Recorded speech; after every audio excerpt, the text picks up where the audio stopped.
कल पता चला कि इस देश में सालों से एक अजीब और शर्मनाक सिस्टम चल रहा था, जिसके बारे में 99.999% लोगों को पता ही नहीं है। देखिए, कोर्ट में लड़ने के लिए मंदिर ट्रस्ट हो, कोई भी धार्मिक संस्थाएं, सबको कोर्ट फीस देनी पड़ती है। लेकिन सिर्फ एक संस्था है जिसे कोई फीस नहीं लगती, चाहे वो देश के किसी कोर्ट में चली जाए, वो है वक्फ बोर्ड। लेकिन धन्यवाद गुजरात सरकार, जिनकी वजह से आज ये पक्षपाती प्रथा बंद कर दी गई।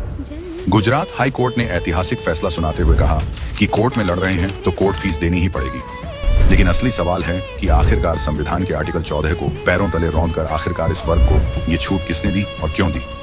इसका जवाब उसी दलील में छुपा है जिसमें याचिकाकर्ता ने कहा कि उनसे कोर्ट फीस नहीं ली जा सकती।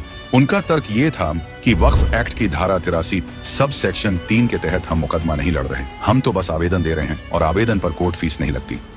लेकिन जज ने दलील खारिज कर दी। अब सवाल यह है कि वक्फ एक्ट और 83 जैसे स्पेशल धाराएं किसने इन्हें बनाकर दी होंगी?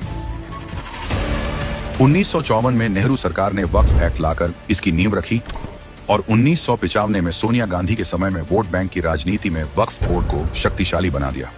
तब से लेकर आज तक वक्फ बोर्ड देश की अदालतों में केस लड़ता रहा, लेकिन फीस नहीं देता।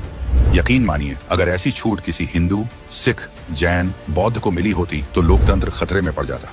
लेकिन इतने सालों से जब ऐसा खुला भेदभाव चल रहा था, तब राहुल गांधी को सब नागरिक बराबर हैं क्यों याद नहीं आया?